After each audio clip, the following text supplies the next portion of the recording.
저희 그러면은 이제 토론을 시작하겠습니다. 저는 그 사회를 맡은 지금 저 박형준 박사님 일하고 계신 저 글로벌 정치경제연구소에서 소장 맡고 있는 홍기빈이고요. 오늘 우리가 저 토론자로 모신 분이 저 이병천 선생님이십니다. 그 아시는 분은 잘 아시겠지만은 그 저희 이 모시려고 저 오늘 이렇게 와주셔서 얼마나 기쁜지 모르겠습니다. 이게 흔히 드리는 공지사는 아니고요. 그 나이가 좀 연배가 좀 있으신 분은 그 80년대 우리나라의 그 한국 사회 그 사회 성격 논쟁을 기억하실 겁니다. 그러니까 어떻게 보면은 우리나라 그 정치 경제학이라고 할까요? 이게 아주 그 저 꽃 피었던 때인데요. 그때 그 논쟁을 뭐 저희는 이제 대학교 다닐 때인데 그때 그게 여러 가지 뭐 한계도 많고 이런 것도 있었지만은 사실 어떤 사회의 진보 운동의 어떤 방향을 잡고 그 중장기적인 그 침노를 설정하는 데서 굉장히 소중한 성격의 얘기인데요. 그래서 한국 자본주의의 성격을 파악하고 한국 그 사회를 체계적으로 민주화시키기 위해서는 어떤 체계적인 노력이 필요한가 그런데 그 논의에 계셨던 분이시죠. 이병천 선생님이요. 그 다음에 이제 90년대 들어오면서 아까 박형준 박사님도 그저 언급하셨지만은 한국 자본주의는 그때 이후로 지금 한 20년 동안 상전벽해다 싶을 정도로 큰 변동을 많이 겪었는데 이 아쉽게도 이 정치경제학하고 한국 자본주의의 파악에 근거한 한국 경제론이라고 하는 거는 사실상 소멸한 거나 마찬가지인 그런 상태가 계속됐습니다.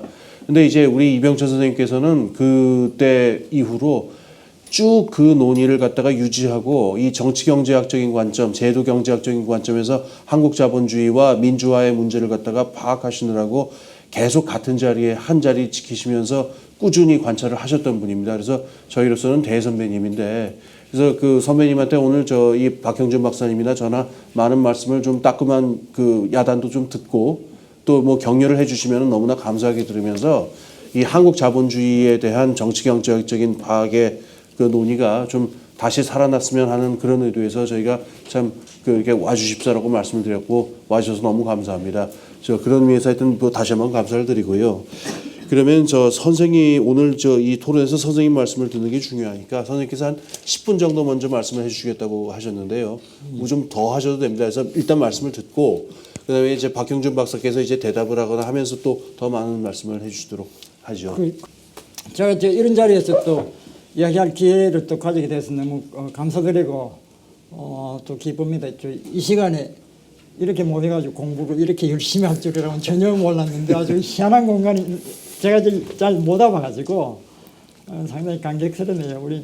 제가 지금 강원대학교 있는데 요새 강원대학교 강의하면 뭐 애들 존다고 그냥 날리고 아주 졸고 그리고 뭐 문 밖으로 왔다 갔다 서성대고 참 집중도가 정말 힘들었는데 참으로 놀라운 강의입니다. 그리고 이제 그 10분 정도라 그랬는데 저로서는 사실은 우리 황kim 소장부터 해서 저는 조금 뭐라 그러나 이걸 아까 뭐 옛날 얘기하니까 제가 이제 태문이 됐다는 이야기인데 저는 이제 지금 살짝 밀려가고 있는 거예요. 저는 밀려가고 있고 이제 우리 황kim 소장하고 또 우리 박인 박사 같은 분들이 새로운 이제 한국의 정치 인재를 새롭게 혁신하고 이제 이거를 끌고 나가는 새로운 그 학술 운동이라는 표현을 옛날에 많이 썼습니다만은 그 지금 새로운 바람을 지금 일으키고 있는 그런 상황으로 저는 생각하고 있습니다.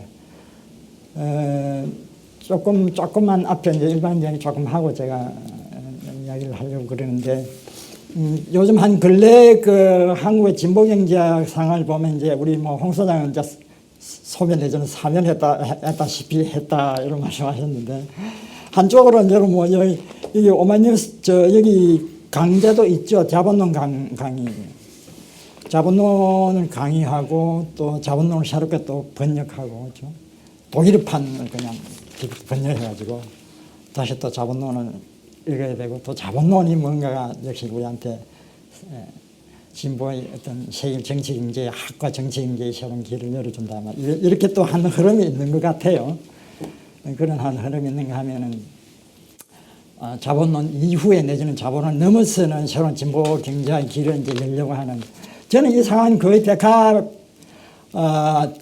제방이라 그럽니까? 뭐 거의 이런 상황이라고 생각하는데 그 부분에서 우리 홍기민 소장이 거의 뭐 선도적이라 좀 보는데 제가 관여하는 한국사회경제학회라는 게 특히 제가 창립의 주도 역할을 하기도 했지만은 지금 많이 지금 현저하게 약화되어 있고 그 정치경제의 그 이론뿐만 아니라 한국적 그 담론이나 그 실전 경험적 연구 수준에 있어서 매우 지금 그 현실을 요구하고 비해서 좀 굉장히 뒤처져 있는 이런 상황을 통감을 하는데 뭐 저는 조금 발버둥 치고 있는 거의 비명지른 수준에 불과하다고 생각합니다만 그런 상황에서 이 박영진 박사 이 책 이전에 글로벌 정치연구소에서 굉장히 중요한 책들이 많이 나왔죠. 저도 이제 열심히 읽고 굉장히 많이 배우고 했는데 오늘 요번에 나온 책과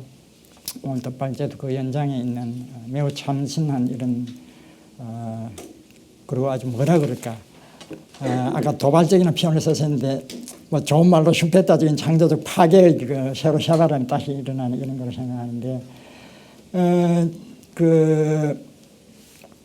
한국의 그 압축 성장적인 그 측면이 이제 여러 가지 측면이 있는데 아까 권력의 압축 성장이라는 기가 막힌 말을 썼습니다만 그 한마디가 완전히 이제 전체를 꿰뚫는 말과 같은 것인데 이 베블렌 먼포드 같은 이제 파라다임은 저는 좀 생소하죠. 저는 생소합니다. 그걸 제가 공부해오고 또 우리가 따라잡으려고 노력하는 이런 흐름에서는 매우 생소하고 새로운 그 연구의 이론적 프레임이죠. 이제 토론토 대학, 요크 대학에서 이제 그런 기운들이 있어서 이게 우리한테 지금 오고 있는 건데, 이 일본 동양들을 이렇게 가끔 보면은, 일본의 학술 동양은 보면은, 이제 베블렌, 이런 뭐 커먼스 이런 사람들 들어보셨는지 모르겠는데, 미국의 진보 제도 경제학에서는 거의 뭐 할아버지 대의 사람들의 할 수가 있고, 우리는 잘 몰라요. 근데 일본만 하더라도 제가, 저도 이제 겨우 한 2, 3년 사이 이걸 따라가고 있는 정도의 수준인데, 보니까 뭐 너무 연구가 많이 진전되어 있습니다. 그래서, 우리가 역시 여기서 일본보다 더 뒤져 있다. 심지어 이 미국 진보 제도 경제학의 수용과 재구성의 이 영역에서 우리가 뒤쳐져 있다는 걸 제가 알고, 이거 어떻게 하면 우리가 조금이라도 한발 앞서겠냐.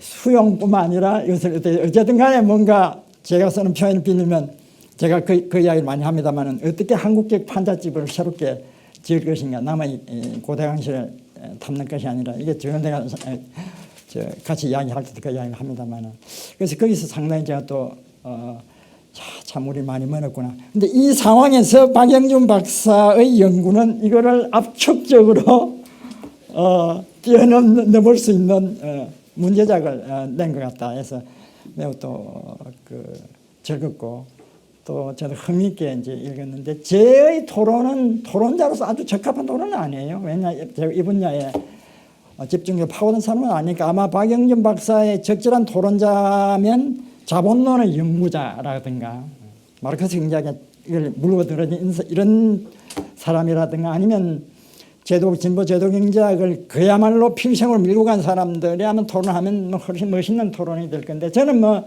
약간 사이드죠. 한국 경제 좀 해보려고 갔다가 거기서 필요한 이제 이론적을 이제 같이 하는 이런 정도이기 때문에 제 토론은 그렇게 중요한 토론은 안 될 겁니다. 막 이런 이야기도 했다, 막 이런 정도일 것 같은데, 박영진 박사 이거 읽으면서 제가 어쨌든 이제 파라다임 베블렌 이제 먼포드 이렇게 특히 베블렌의 이제 흐름 그리고 이제 지도 교수 그분도 이제 그 흐름에서 가는데 지금 아까 요약을 워낙 잘 했으니까 다시 반복은 필요 없겠습니다. 몇 가지 굉장히 중요한 그러니까 우리가 너무 세뇌를 많이 당해가지고 흔히 그런 이야기를 많이 합니다만은 기업 또는 일반적으로 자본이 우리를 먹여 살린다. 이게 이제 우리가 워낙 주눅이 그리고 뭐 쉽게 말해서 일자리를 준다 말이지. 이게 워낙 우리가 주눅이 들어있는 상황이기 때문에 이거를 뒤집어 버릴 수 있는 논리를 제공한 것이 아니냐 그런 생각을 합니다. 물론 그것은 이전에 많은 사람이 막스도 사실은 뭐 막스도 사실은 자본을 권력으로 받고 할 수가 있는 것인데 그런 흐름에 있으면서도 막스가 걸려 있었던 동시대적인 그 역사적인 경험적 시대적 한계뿐만 아니라 동시에 그 이론적 틀의 한계를 이제 깨뜨리는 이런 수준으로 이제 나가서 이제 이 자본을 어떻게 권력으로 보느냐, 권력 내지는 권력 양식으로서의 자본과 그 자본주의를 어떻게 볼 수 있겠는지를 이제 던진 거다. 그게 제일 중요한 이야기겠죠. 그게 제일 중요한 이야기고, 그 다음에는 결국은 이제 그렇게 할 때 이 권력의 상대가 되는 게 뭐냐라는 문제인데, 막스는 이제 자본의 일권이 가장 중요한 것이 보면 뭐 직접적 생산 과정에서 막스의 경우는 이 자본은 베블렌적 자본하고 다릅니다. 잘 아시는 것처럼. 막스가 잘 표현 빌리면 이른바 기능자본이라든가 그렇죠. 이제 베블렌과 막스의 세계는 거기서 달라지는데 생산을 끌고 가는 그렇죠. 가치를 그 자체가 자신이 가치를 창조자는 아니지만 창조하게끔 조직하는 그걸 통해서 뜯어먹는 것이죠. 그런 이제 자본을 드러낸 것이죠. 드러내면서 그 적수가 이제 자본과 임노동의 구조가 뜨게 되는 것입니다. 그렇죠. 거기서 이제 유통이나 분배가 이제 그 위에 서게 되는데 이 구도하고 다른 구도를 지금 제시하고 있는 것입니다.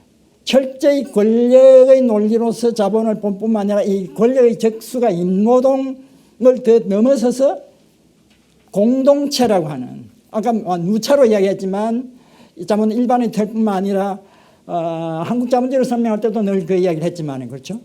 말하자면 그 공동체는 공동의 협력의 창조물로 그 성과를 자본이 사적으로 전유한다고 하는 그 적대적 관계를 드러내는 것이죠. 이건 물론 막스의 정신이기도 합니다. 막스의 정신이기도 하지만 공동체 전반을 끌고 들어오기 때문에 시야가 훨씬 더 커져 버렸습니다. 그렇기 때문에 예컨대 뭐 아까 여러 가지 이야기를 다 했습니다. 요즘은 뭐 지재권이라든가 오만 이야기가 다 지금 특허권 이야기, 특히 삼성도 저기 애플과 이게 뭐 난리를 치고 있는 것인데 그런 문제들이 사실은 권력의 논리로 철저히 설명될 필요가 있겠다. 이렇게 해서 자본의 사적 전유의 논리와 공동체의 그 논리를 이렇게 대비시킨 이렇게 그렇게 함으로써 거기다가 이제 이게 이 권력이라는 것이 말하자면 뭐 이 사보타지라는 말을 깽판이라고 번역을 했는데 홍기빈 이 소장 그때 깽판 놓기 전략적 깽판 놓기라는 말을 썼어요. 이 말이 참 별로 학술적인 아닌 저도 이 말을 어떻게 번역하거나 쓸 때 그 말을 썼더니 출판사에서 무슨 그런 속어를 쓰십니까 점잖은 사람이 그러더라고요. 그래서 제가 이게는 홍기빈 소장이 고심에 차서 번역하신 것인데 제가 그 말을 인용했다 그러니까 그렇더냐고. 그래도 그거는 좀 아닌 것 같다.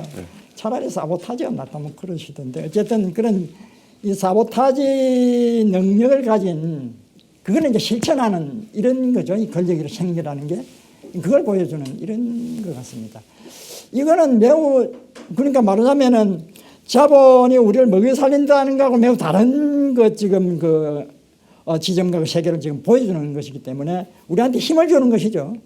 그리고 우리가 다 집단적으로 만들었고 이 우리라는 것은 현재의 우리뿐만 아니라 과거에 전성되었는 거에 말하자면 그 협동의 유산들, 이 사회 공동체 모두가 일궈놓은 이 전체를 자기가 가로챈다는 것을 가르쳐 이야기를 해주니까 기분이 좋아요, 그죠? 괜찮은 이야기다 이렇게 생각되고 그 상당히 중요한 대목을 잘 드러냈다. 이 막스를 뛰어넘는 부분이라고 생각합니다. 그것은. 그래서 막스는 어떤 면에서는 참으로 뭐 주류 경제학이라는 우리가 좀 덜 하고 있습니다만은 그 레디칼은 비판을 했지만 그 레디칼을 더 그냥 밀고 가가지고 마치 모아 아주 더 레디칼로 그냥 끌고 간 비판을 저는 그걸 하이파 비판이라고 말하고 싶은데 초비판적인 그런 자본주의 비판을 보였다. 그렇게 생각합니다. 그래서 이걸 가지고 이제 한국에 대해서도 이렇게 분석을 하고 아까 차트를 엄청나게 고생을 하신 거로 생각하는데 이거 해보시면 알아요. 저도 숫자는 무지하게 싫어하는데 경제학에는 원래 숫자 안 하면 경제학이 아니다라는 게 있거든요. 질적 분석과 양적 이 디멘전이 투 디멘전이 차원이 있기 때문에 숫자를 안 내놓으면 경제를 이야기를 안 하는 것이다라는 이야기가 있어가지고 제가 거기서 주눅이 듭니다. 그래서 요즘은 숫자를 좀 내가 이야기를 해야 되겠다 해서 숫자 만졌는다고 요즘 조금 더 힘이 들어졌는데 이제 조금 만질 수 있어요. 이제 조금 나아졌는데 오늘 뭐 보셨습니다만 엄청난 시대가 많이 나오죠. 그게 이제 사람 죽이는 거죠. 해보신 분도 아실 겁니다. 또 시계일 깁니다.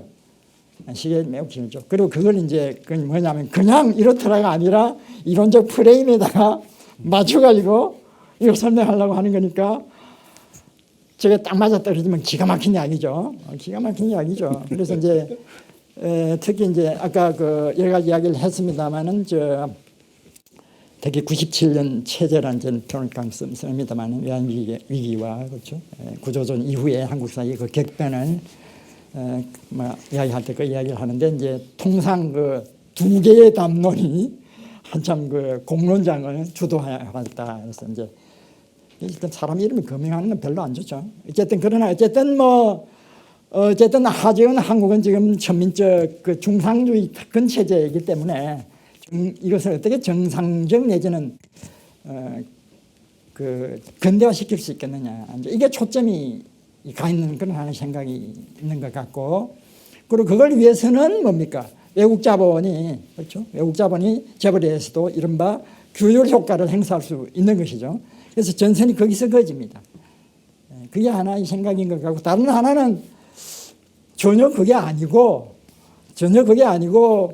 이 재벌이라는 게 이게 참 그래도 이게 우리가 우리한테 줄 수 있는 가능성을 굉장히 많이 가진 것인데, 어떻게 보면 이 자체가 그동안 우리 그 할아버지 아버지 그리고 나도 이렇게 같이 가지고 협동으로 만들어 놓은 공적 성격을 가지고 있는 이 존재인데, 이거를 외국 자본이 와서 뜯어먹으니 이거는 참 문제가 크다.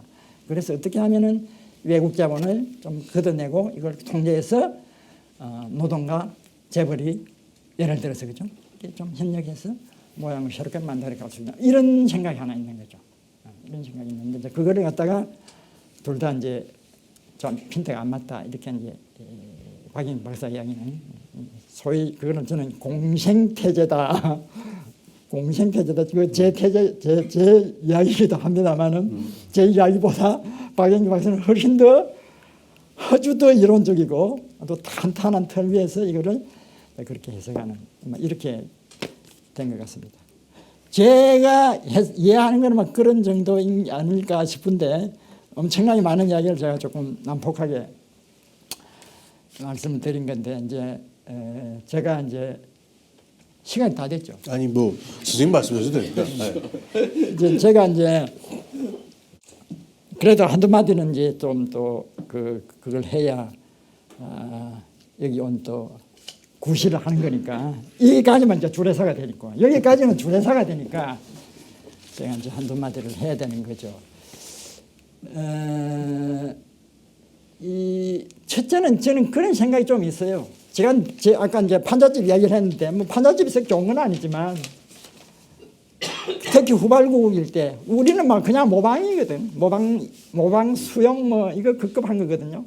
막서부터 시작해서 심지어 뭐 신채호가 그랬다 그럽니까?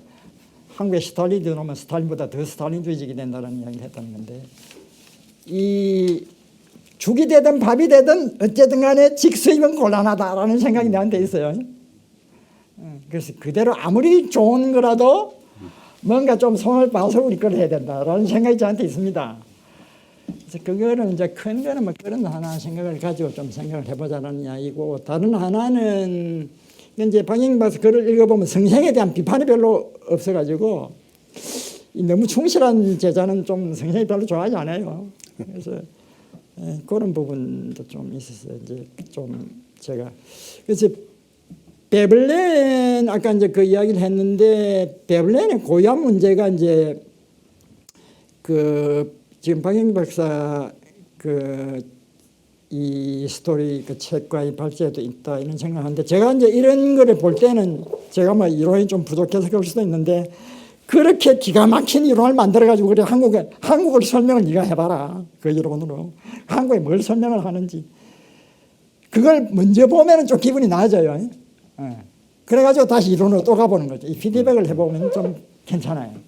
저희가 조금 그런 식으로 해봅니다. 그 양쪽을 다 해보는데 이론 자체를 보기도 하고, 그 이론을 가지고 한국을 설명할 때 그래서 이전에 안 했던 걸 뭐를 이야기했냐. 이제 이런 건데 제가 이제 박영주 박사 그 부분은 제가 쭉 보니까 좀 아쉬운 거죠, 그죠? 그러니까 이제 특히 그 역사적 연구나 구체 연구를 하는 사람들은 그 강점과 약점이 다 있죠. 너무 구체적으로 하다 보니까 막 길이 없어 그냥. 뭐 숫자에 많이 보니까 막 평생까지만 하니까 이제 숲이 잘 안 보이는 거죠. 그런 면도 있는데 헛된 소리는 안 되는 거죠. 그 숫자나 이걸 아는 사람들한테는 아무리 이론이 기가 막힌 거 봐도 이거는 설명을 못 하는구나 이렇게 이제 되는 겁니다. 그래서 지금 그 한국 자본주의를 설명하는 부분이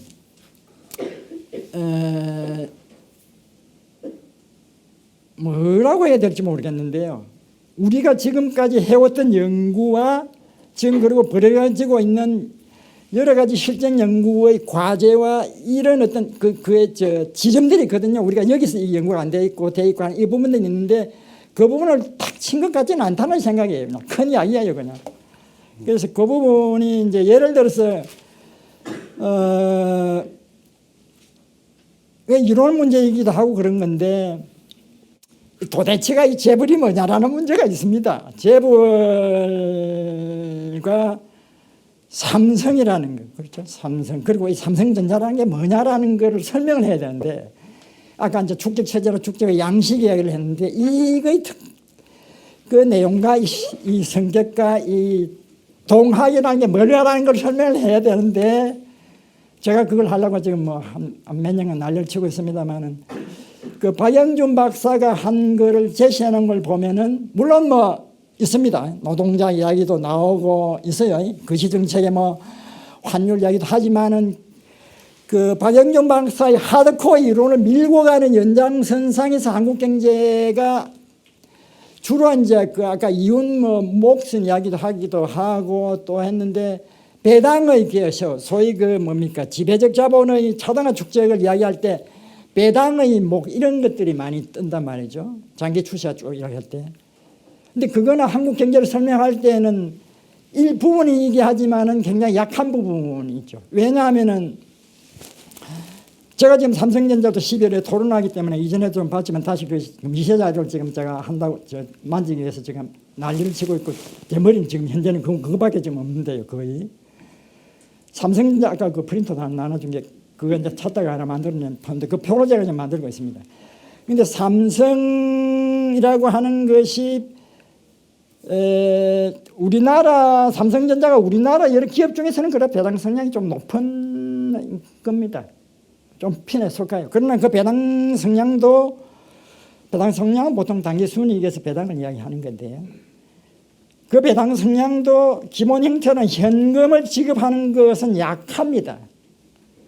약하고 얼마 전에 그 삼성 애널리스트 데이에서 그걸 뭐 영어로 한다고 하더니 며칠 전에 했죠. 삼성전자에서 했는데 거기서도 그 사람들이 이야기를 했어요.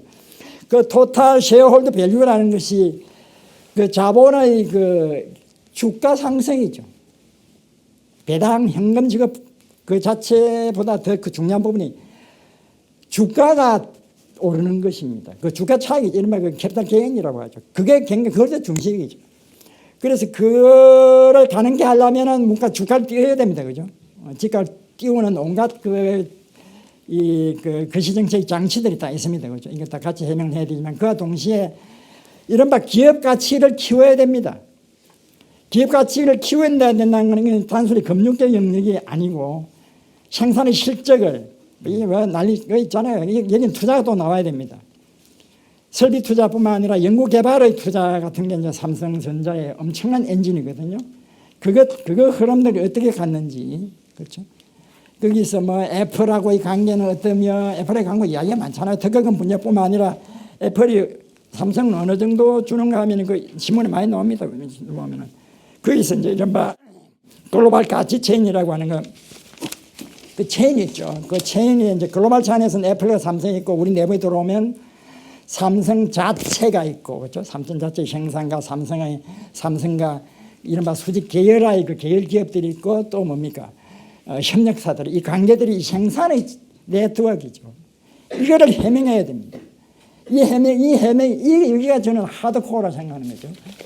그리고 그걸 위해서 배당은 적습니다. 물론 이것뿐만 아니라 그 총수가 챙기기 위해서도 그런 측면도 같이 있습니다만은, 그래서 이거를 잘 들여다 봐야 된다. 그래서 이게 따라서 이제 주가도 많이 대응되고, 요즘은 뭐 삼성이 또 어떻게 소프트웨어를 새로 개척하느냐 가지고 이제 주가가 다시 출렁이고 이런 거죠. 그래서 이 대목들이 지금 박영진 박사의 책에서는 잘 보기가 힘듭니다. 그래서 그렇고 이제 제가 이제 나눠드린 건데, 구표를 한번 잘 보십시오. 그걸 보면 제가 페이스북에도 그걸 이야기했는데, 삼성전자의 현재 지금 그 흐름에서 가장 주목되는 것이 베트남 투자입니다.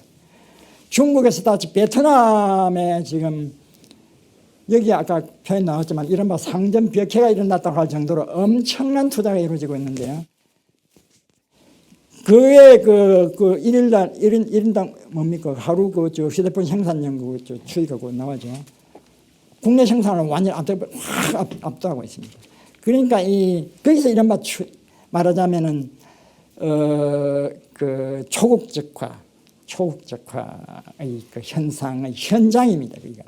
그리고 그것이 그 임팩트가 뭐느냐 이런 것을 이제 봐야 되는 이런 거가 있죠.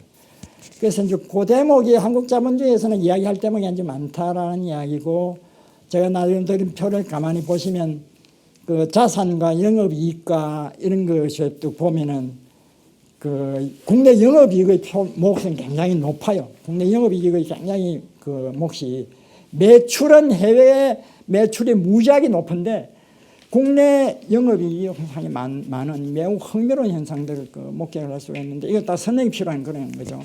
국내 이제 휴대폰 가격이 무지하게 비쌉니다. 국회에서도 문제가 됐지만 여러 지점 내려서. 그러니까 이제 제가 시간을 많이 잡아먹었습니다만, 결국은 이제 이 이야기들은 그 박영준 박사가 지금 하시는 그 자본이라는 것은 이해, 이 자본을 어떻게 볼 것이냐는 기본적 문제로 들어가게 됩니다. 이 문제가 지금 있다. 말하자면은 그 베블렌이 이야기하는 영리 추구와 산업활동의 그 대비가 있잖아요.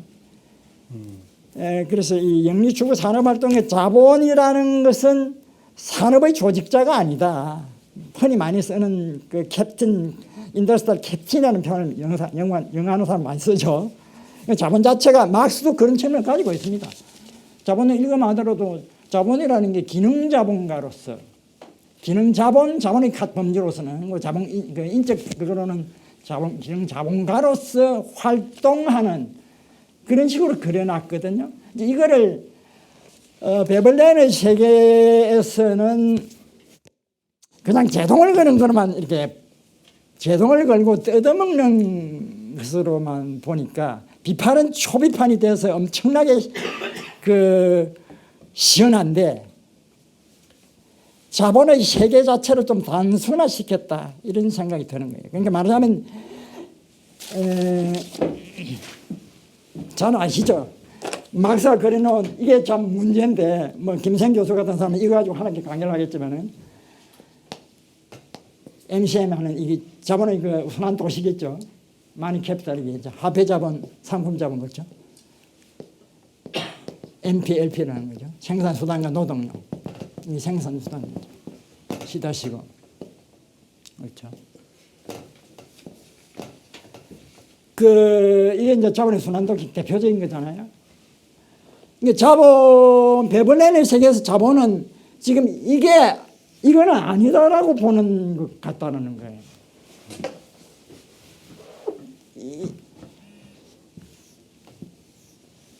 이 직접적 생산 가능인데, 프로덕션 프로세스인데, 이거는 자본의 세계가 아닌 것으로 보는 것 같아가지고, 제가 이해하기에는. 여기서 이제, 조금, 저로서는 좀 불편하고 좀 불만스러운 이런 대목이다. 그러니까 이제 이 대목에서 저는 어떤 생각을 하는 것 같으면, 요즘은 뭐 제가 절충주의이기도 하고, 가능한 하면 틀리다 맞다 이걸 좀 안 하려고 많이 해요. 그래서 우리 홍재민 소장 다시 이야기인데, 자본주의라는 그 책상 문고책이 있습니다. 그 이제 거기 자본주의 잘 설명해놨어요. 저 굉장히 재밌게 읽었는데, 그러니까 이제 그 이야기인즉슨 뭐냐면은, 자본주의를 참 굉장히 쉬운 말인 줄 알았더만이 그게 복잡하다는 거죠. 그러니까 이게 이제 그 자본을 생산의 프리즘으로 보는, 그렇죠? 생산, 화폐, 권력이라는 이 세 가지 프리즘으로 자본주의를 본다.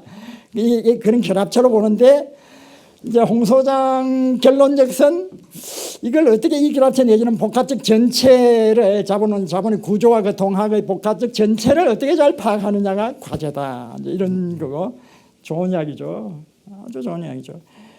그런데 이제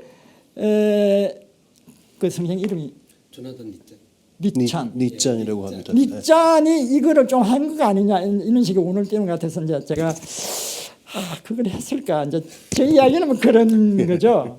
그런 겁니다. 그러니까 제 생각은 이론적 프레임으로서는 막스를 뛰어넘으면서 동시에 그 세 가지가 있는 것 같아요. 이제 굳이 막스를 하나 생각한다면 마르크스를 넘어서는 부분이 있고 마르크스를 계승한 부분이 있고 특히 사적 전유라는 그 부분에서 다른 하나는 막스의 이하 부분이 있는 것 같다는 게 제 생각입니다.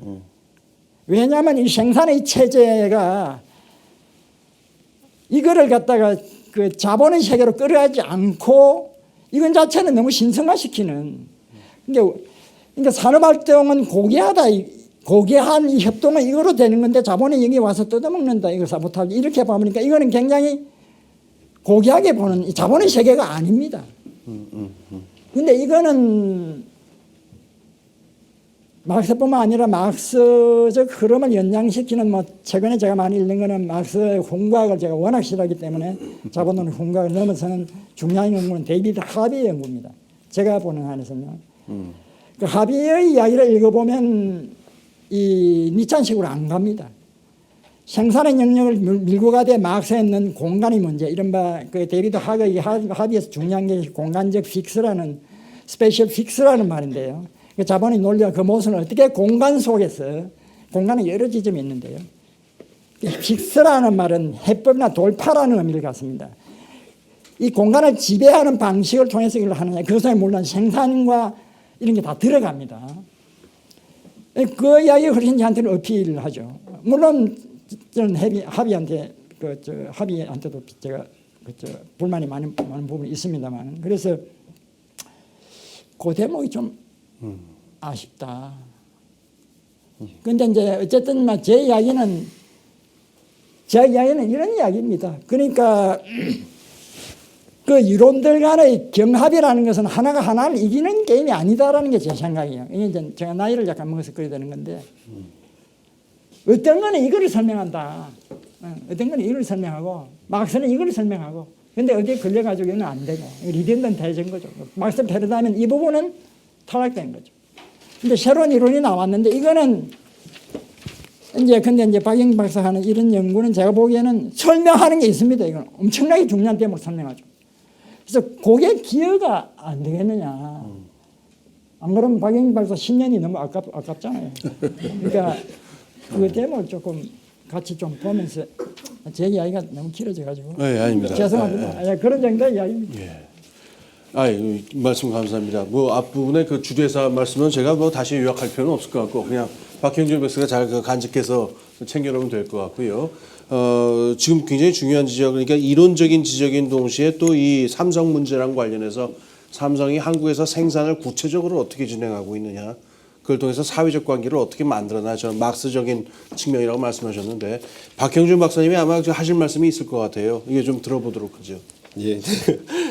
제가 그 박사학위 그 발표하고 이제 그 논문 심사 받은 이후에 국내에서는 이제 거의 최초로 공식적인 코멘트를 받는 자리라서 저는 뭐 어쨌든 상당히 기쁩니다. 더군다나 그런 말씀 해주시는 분이 다름 아닌 그 이병철 교수님이라서 더할 나위 없이 기쁘고요. 그래서 저도 이제 말씀하신 지적하신 부분에 대해서 이제 뭐 해명이면 해명이고 설명이면 설명이고 뭐 하겠습니다. 그러니까 뭐 첫 번째 지적하신 것 중에 이제 역사성하고 이제 구체성에서 이제 저도 그 부분을 이제 처음부터 인정하고 이제 그 연구를 했고 책을 낼 때 그런 한계 자체가 이제 뭐 있다라고 하는 걸 인정하고 시작을 한 건데요. 뭐냐면 이제 그러니까 보통 뭐 이렇게 통시적 연구하고 공시적 연구 이렇게 이야기를 하는데 그러니까 두 가지가 이제 함께 잘 이루어져야죠. 그러니까 근데 이제 두 가지를 함께 잘 할 수 있으면 좋은데, 그러니까 그건 앞으로 이렇게 과제로 남긴 거고요. 제가 이제 먼저 이렇게 통시적 과제하고 이제 공시적 과제 둘 중에 하나를 이제 선택한 할 수밖에 없었는데, 그러니까 처음 이제 새로운 어떤 이론적 프레임을 가지고서 우리 사회에 적용하는 건데, 이제 두 가지 다 냈으면 좋겠는데, 제가 생각한 건 이제 어떤 골격이 될 수 있는, 역사적 골격이 될 수 있는 통시적인 분석을 일단 하고, 뭐 공시적인 게 아예 없지는 않죠. 교수님도 말씀하셨듯이 뭐 어떤 제도적 변화를 크게 뭐 한 세묶음으로 해서 뭐 이렇게 하긴 했는데, 구체적 설명이 턱없이 부족하죠. 그런 부분은 이제 이 연구가 이제 끝이 아니고 우리 사회에 이제 처음으로 적용해서 해본 거고요. 그리고 저희 뭐 자랑이면 자랑인데, 뭐 개인적으로 저희 그 지도 교수가 이런 이론적 프레임을 가지고서 이제 뭐 미국하고 이스라엘에 관련돼서 연구를 한 이외에, 그러니까 다른 나라에 적용한 사례는 제가 첫 사례고요. 왜냐하면 제가 첫 번째 그 프레임을 이용해서 박사 논문 쓴 첫 번째 제자이기도 하고, 그래서 제가 한국 사회에 처음으로 그 프레임을 이제 적용을 해서 연구를 해가지고 뭐 논문 쓰고 책을 쓴 거래 가지고, 이게 이제 자랑하려고 하는 얘기가 아니라 완결된 연구라기보다는 이제 시작이다. 이걸 시작으로 앞으로 이제 공시적인 연구를 이렇게 시대별로 나누어 가지고 좀 구체적으로 보충해 나가야 되는 건 이제 제 과제이고, 뭐 저뿐만 아니라 이런 이론적 프레임을 영향을 받아서 이제 수용하시는 분들이 여러 군데서 이제 연구를 하셔서 같이 결합돼야 될 부분이고, 뭐 그런 부분에서 이제 선생님들이 전적으로 오르시고요. 이제 두 번째 이제 구체성의 부족에서 이제 더 나아가가지고 생산 관련돼서 이론적인 이제 문제를 지적하셨는데요. 그러니까 저 부분이 분명히 있습니다. 그러니까 베블린이 그럼 생산이라고 하는 걸 어떻게 설명하느냐. 그래서 큰 틀에서는 이제 약간 이제 신화적으로 뭐 선생님 말씀하셨듯이 이야기하는데, 이렇게 사회적 생산이다. 생산은 그러니까 어느 특정 자본이 생산을 하는 게 아니라 사회적 생산으로 설명해야 된다라고 이제 일단 주장을 하는 거죠. 근데 그 가장 큰 이유, 근거 중에 하나는 뭐냐면, 생산 중에 뭐 지금 이제 지식 생산 이런 얘기 많이 나오는데, 그런 의미의 지식 생산이 아니라 그 이전의 생산도 지식이 없이 생산이 되는 게 세상에 어디 있느냐. 그러니까 집을 져도 이제 설계도, 그다음에 공학적인 설계 계산이 나와야 되고, 컴퓨터도 이진수 없이 컴퓨터가 나올 수 없고, 그 지식이라고 하는 거는 한 개인의 창조물이 될 수 없고, 역사적으로 누적돼서 공동체가 공동으로 만들어낸 그 결과물 위에서 만들어져야 되는 거고, 그러니까 공시적으로 이야기하더라도, 그러니까 교육 받지 않습니까? 우리가 교육 예를 들어 20년간 공적 교육을 해가지고 사회에 나가는데, 기업은 아무런 그 교육 과정에 참여하지 않고 그 사람들 딱 데려다가 갖다 쓰지 않습니까?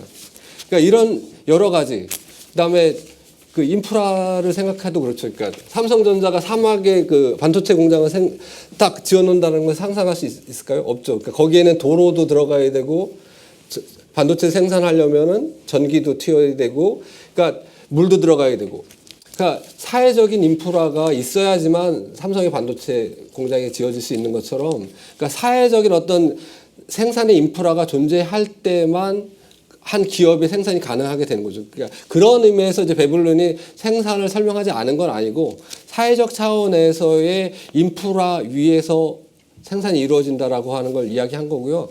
그래서 이제 산업자본과 금융자본, 이제 흔히 이렇게 많이 나누는데, 베블린이 더 근본적으로 나누면 산업자본과 금융자본으로 나눠가지고 자본의 성격을 설명해서는 안 되고, 아까도 이제 프리젠테이션 과정에서도 얘기했는데, 생산과, 그러니까 산업과 영리활동이라고 하는, 그러니까 생산은 사회적 차원에서 이루어진다고 보고, 그 비즈니스, 영리활동은 기업이라고 하는 단위에서 그걸 이제 장악해가는 과정이다라고 이제 접근해야 된다라고 하는, 요런 그 프레임 차원에서 저는 이제 뭐 베블린이 그 제시한 그 인식 프레임이 맞다라고 생각을 하는데요. 근데 이제 지적하신 대로 구체적으로 기업이 하는 게 아무것도 없느냐, 기업이 얼마나 열심히 생산을 조직해야 되는데, 그 부분은 분명히 있습니다. 근데 이제 여기서 그러니까 두 가지를 나눠봐야 되는데요. 하나의 기업하고 기업 소유주.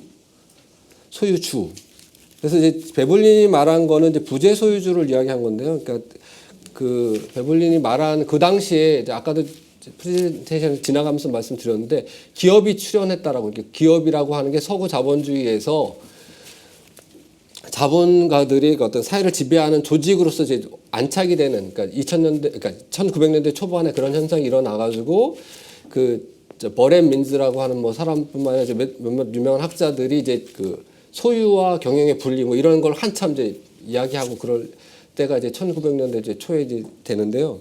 그러니까 베블린도 이제 그런 시기를 반영한 거죠. 그러니까 어떤 거냐면, 그러니까 그 이전에 그러니까 캡틴 오브 인더스트리라고 해서 이제 베블린 말았고 뭐 막스 이제 그런 표현 비슷하게 했는데 선생님 말씀하셨듯이 그러니까 산업에 직접 관여한, 그러니까 엔지니어 출신이기도 하고 산업에 직접 관여해가지고 산업을 조직한 그런 사람들이 이제 대자본가가 되면서 더 이상 직접 경영을 안 하고, 그러니까 기업 인수합병 이런 걸 통해 가지고 그 자본이 거대화되면서 그 전문 경영진을 앉혀놓고 그 기업을 소유하는 사람들은 이제 공동 소유주들이죠. 채권이나 주식을 가진 이 사람들은 생산에 관여하지 않고 밖에서 그 증권을 가지고서 생산의 결과물에 대해서 돈으로 환산돼서 나오면 거기에 대해서 이윤 청구권을 행사하는 이런 집단이 하나의 사회 세력으로 생겼다라고 하는 걸 이야기하면서 이제 나온 이론입니다. 그러니까 베블린의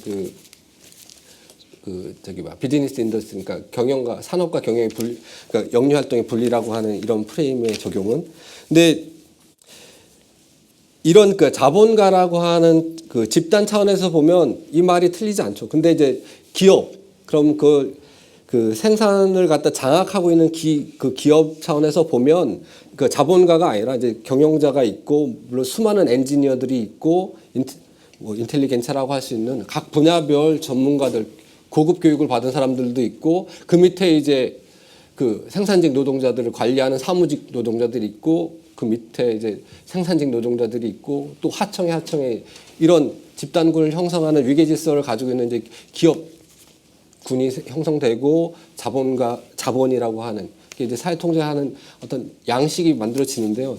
여기서 이제 기업이 그럼 생산에 아무것도 안 하는 거냐 하면 그런 건 아니죠. 그러니까 기업은 분명히 생산을 조직하는 주체죠. 그러니까 자본주의 20세기 자본주의 지금까지 기업은 생산을 조직하는 사회적 주체죠. 근데 이 기업을 소유하고 있는 집단들은 아까 말씀드린 대로 부재 소유주의고, 근데 이 집단을 관리하는 거를 갖다가 어떤 원리에 중심을 두고 관리를 하느냐 이 문제가 이제 있는 거죠. 근데 생산을 조직하되 그러니까 생산의 어떤 효율성, 기술적 효율성에 중심을 두고 경영을 하는 게 아니라 영리 활동을 기준으로 해서 말하자면 돈의 합리성이죠. 자본의 합리성이라고 말하는 그 기준으로 산업을 조직화한다는 거죠. 그래서 뭐 하청 문제라든지 가불관계라고 하는 그 현상이 사회적으로 표현되는 거는 기업이 생산을 중심적으로 조직하는데 누구의 관점에서 조직화를 하느냐. 여기서 그 부재 소유주의 관점에서 생산을 조직화하고 그 원리에 따라서 운영을 한다라고 하는 그런 의미는 여전히 유효하다고 생각합니다. 그래서 저 말씀 정리하자면 그러니까 구체성을 보충해야 되고 기업이 생산을 갖다 어떻게 조직하고 이게 이제 기업 가치라든지 그러니까 표현된 거 저희가 이제 자본화라고 표현한 이 과정 이 메커니즘에 대해서 보충돼야 되는 건 분명히 맞는데요. 근데 큰 틀에서 보면 베블린과 저희 그 지도 교수가 말한 그런 어떤 이론적 프레임이 그러니까 선생님 말씀하신 거에 이렇게 크게 벗어나는 건 아니라고 볼 수 있다라고 이제 해명을 할 수 있을 것 같습니다. 예, 고맙습니다. 이제 그 시간이 많으면 좀 더 많은 말씀 나눴으면 좋겠는데 지금 제한이 돼 있어서 두 분 토론은 여기서 일단 다그치고 이게 플로어로 넘어가야 되겠습니다. 그런데 넘어가기 전에 제가 짤막하게 이제 정리를 하자면은 뭐 다시 반복해서 정리를 할 이유는 없을 것 같고요. 이제 저희가 그 향후 해야 될 작업이 한 두 가지 정도 있지 않을까 하는 생각이 들었습니다. 하나는 이병철 선생님 말씀하신 대로 그 생산이라든가 자본주의가 한국 사회의 사회적 관계를 구체적으로 만들어가는 어떤 제도랄까요? 이 횡단면 분석, 그러니까 박형준 박사님 표현을 비자면은 통시적 그 분석이 있고 이제 그 공시적 분석이 있는데 지금 박형준 박사님 지금 긴 시간 동안에 어떤 그 시계열을 통해서 우리나라의 차등적 축적을 통한 어떤 권력 배분이 어떻게 되는가라는 시간적인 그 전개 과정을 보여주셨다고 한다면은 그 합의도 그 합의가 지리학자였던 것들로 여기에 관계가 있겠죠. 지금 이 순간 이 횡단면, 시간적인 횡단면을 그어봤을 적에 우리나라의 제도적인 어떤 배치가 어떻게 되어 있고 그 자본주의 다양성적인 관점에서 그 어떤 식의 모델 양상으로 지금 사회가 재편되어 있는가를 해명하는 횡단면 분석이 결합이 돼야 되겠다 이런 과제가 하나 있을 것 같고요. 이게 뭐 우리 연구소가 이제 앞으로 해야 될 중요한 일인 것 같고요.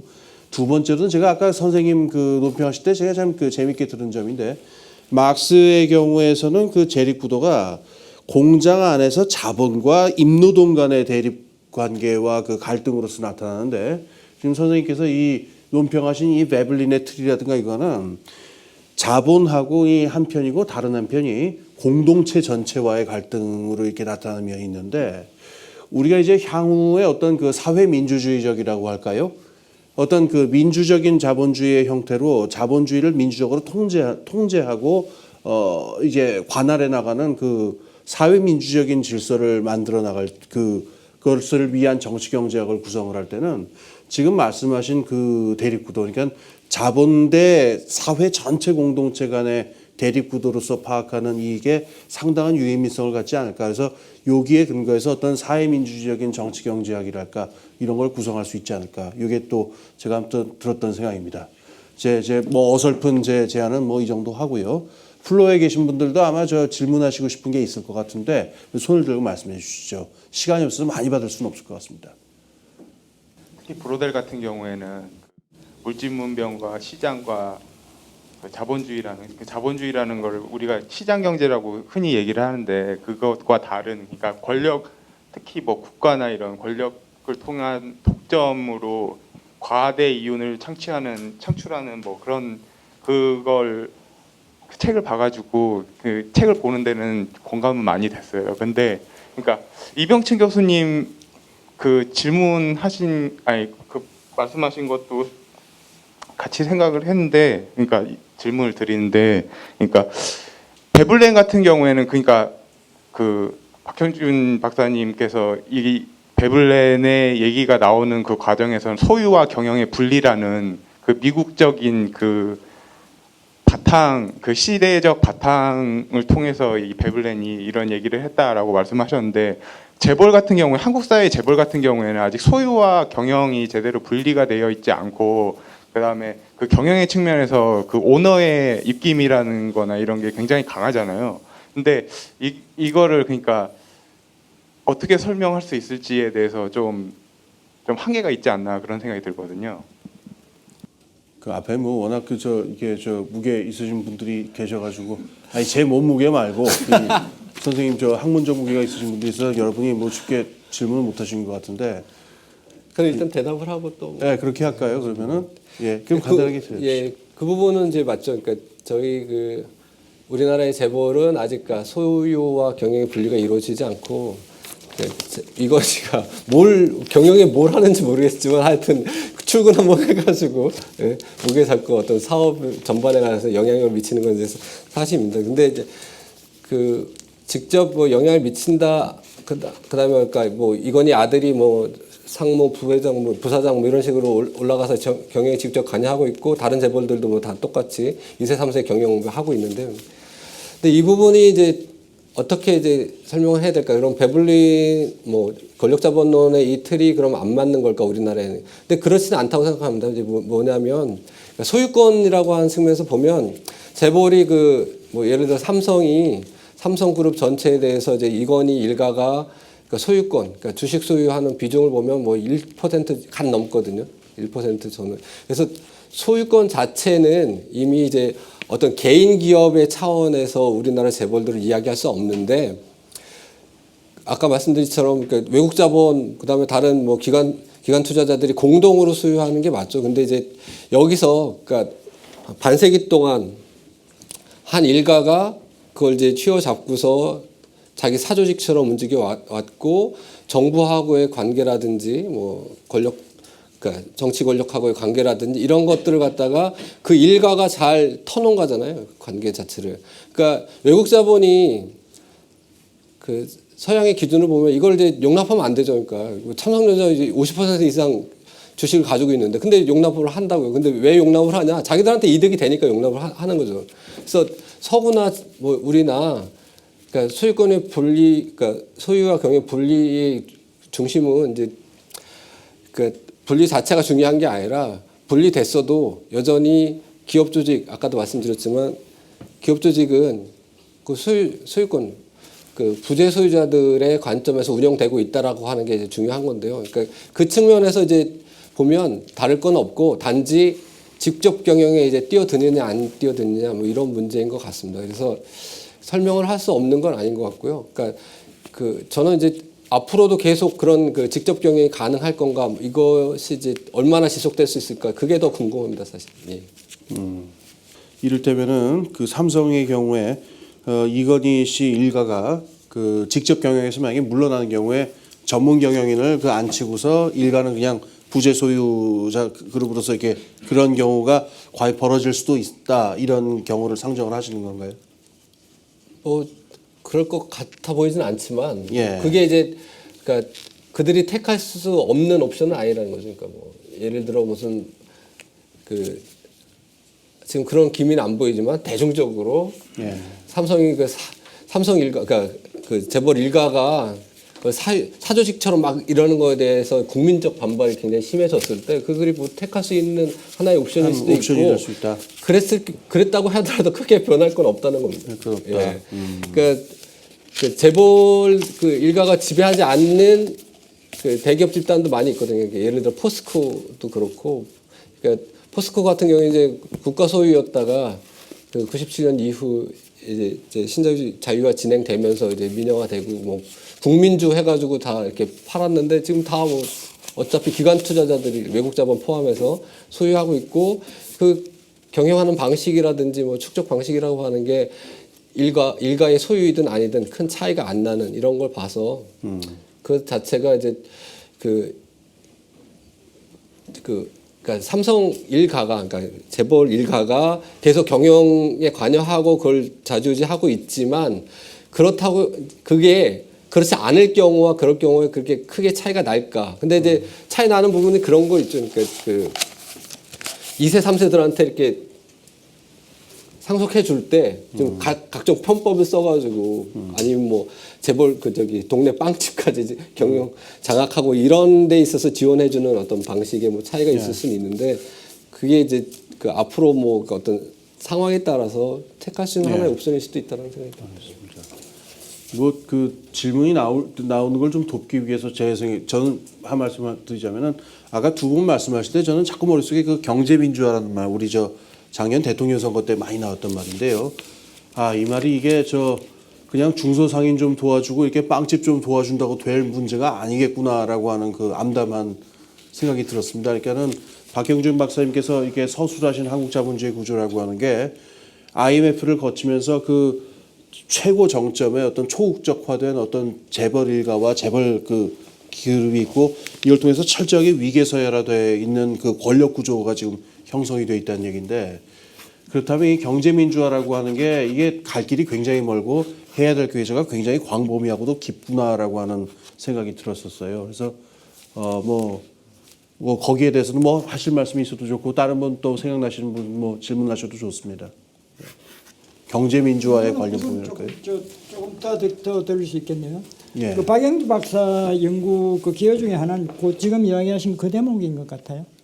그러니까 그 글로벌 차원에서 어떤 자본의 그 서열화 속에 우리가 있다라는 거를 박영주 박사 설명한 고지 그대로 받아들이느냐 하는 문제는 좀 별개일 수 있는데 어쨌든 그걸 드러냈다라는 건 굉장히 중요한 것 같아요. 그러니까 소액주주적인 또는 이런 식으로 해서 재벌 정근대성을 해소하면 길이 열릴 수 있는 이런 차원을 훨씬 넘는 그 어떤 권력의 양식으로서 글로벌하게 이게 굴러가는 그러니까 예를 들어서 가끔 그런 이야기를 합니다만 국제금융시장이 출렁이고 한국에서 외국 자본이 왔다 갔다 하고 이 부분에 대해서 충분히 통제할 수 있는 한국의 사회 사력은 굉장히 드물 거라고 생각해요.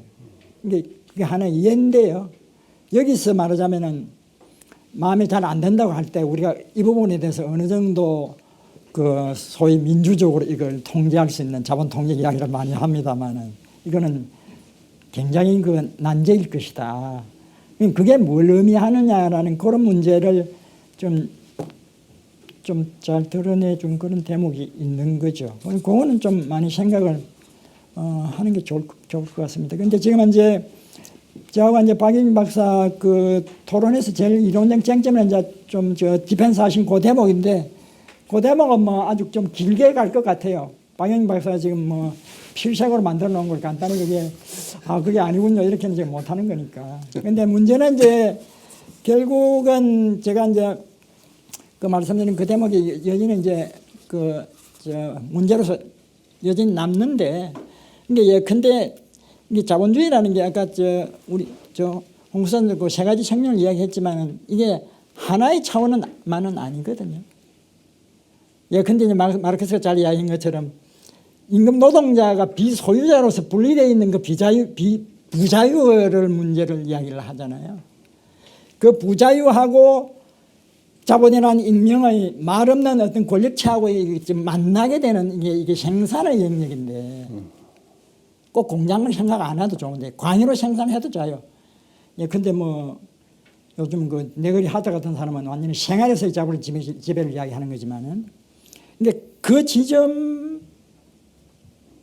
문제를 조금 한 부분으로 지금 들어간 게 아니냐. 그러니까 말하자면 이런 넓은 의미의 생산의 과정에서 임금 노동자와 대면하는 이 문제는 어떻게 이 자본의 개념으로 풀어내는지가 이건 부자의 문제이기도 하고 이것도 동원해서 가치를 창조하고 조직하는 문제이기도 하고 하는 그 부분이 문제로 남는다라는 그런 이제 이야기였는데요.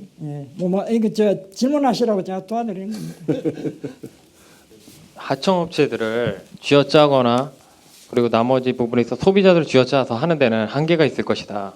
그거는 사회적으로도 반발에 부딪힐 뿐더러 개인적인 생각으로 보면은 어차피 거기서 쥐어짤 수 있는 것에 한계가 있기 때문에 그러니까 뜯어낼 게 있어야 뜯어내는데 더 이상 할 수 없다는 부분으로 보면 앞으로는 재벌들이 사실 어떻게 가야 되는 방향이 있을 것이고요. 첫 번째는.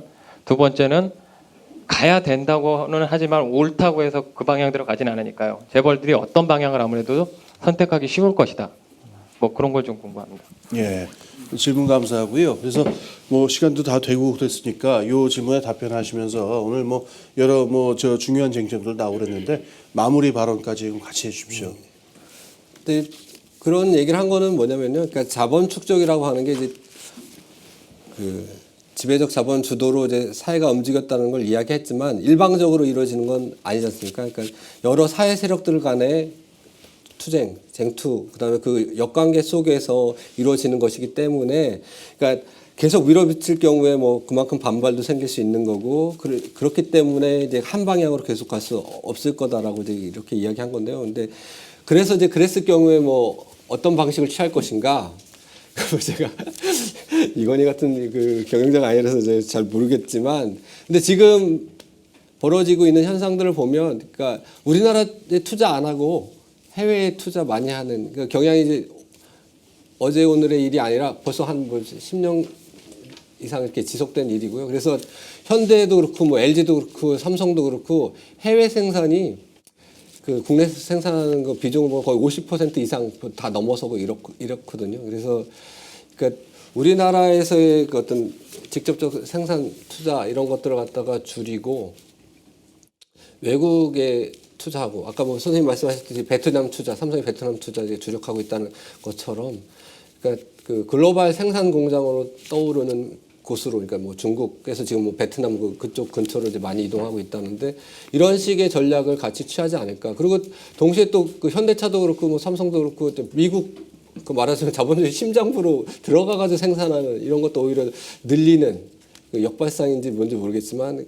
그러니까 현지에서 생산해서 현지에서 이게 팔고 현지 또 주정부 이런 데서 또 지원을 많이 받는다고 하더라고요. 그래서 그런 지원을 혜택을 받는 그러면서 이제 어떤 돌파구를 마련하는 거일 수도 있고 아니면 뭐 자본이 언제나 그 돌파구를 찾는 건 아닐 수도 있을 것 같아요. 그래서 글로벌한 차원에서 지금 전체적으로 자본주의 어떤 돌파구를 못 찾고 있지 않습니까? 2008년 이후에 이런 것처럼 이런 정체가 뭐 한동안 지속될 수도 있는 거고, 그래서 항상 성공할 거라고 생각을 하지 않지만 그들은 뭔가 하려고 계속 노력할 거고, 그게 이제 일방적으로 진행은 안 될 거고, 사회적인 어떤 그 반발과 그 사이의 역관계에 의해서 그 전략도 선택될 거라는 생각이 듭니다. 이제 뭐 이상으로 이제 답변은 마치고요. 그러니까 마지막으로 이제 감사하다는 말씀을 드리고 마무리하도록 하겠습니다.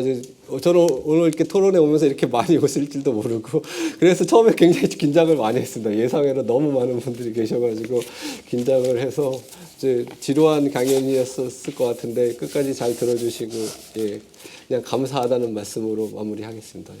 예, 감사합니다. 예, 저도 감사하다는 말씀 드리고요. 오늘 와주신 여러분도 감사드리고요. 또 이렇게 또 늦은 시간에 여기 와서 그 후배들 격려해 주시고 이렇게 좋은 또 비판과 말씀도 해주신 또 이병철 선생님께 감사드립니다. 저희 오늘 나온 얘기들도 그 미천으로 삼고 저희 연구소가 하여튼 앞으로도 그 한국 자본주의에 대한 정치 경제학을 살려보도록 그 저희도 많은 노력을 하겠습니다. 그런데 여기 계신 분들도 함께 공유했으면 좋겠는 시점은 지금 오늘 많은 얘기 됐지만은 우리 한국 사회가 지금 짧게는 20년 또 길게는 60년대 이후에 한 반세기 동안 진행했던 고도 성장의 방식이라고 하는 걸 갖다가 좀 근본적인 지점에서 다시 성찰해 봐야 되는 그런 시점에 왔다, 그런 기로에 왔다라고 하는 거는 뭐 보수 진보 할 것 없이 다 많이들 이야기하는 부분인데요. 여기서부터 우리가 어떻게 해야 더 민주적이고 그 더 많은 사람들이 함께 풍요해질 수 있는 그런 그 경제 모델을 우리가 만들 수 있는가, 그런 고민들을 앞으로도 계속 같이 공유하면서 많은 이야기를 나눴으면 좋겠습니다. 오늘 와주신 여러분 모두 감사드리겠습니다.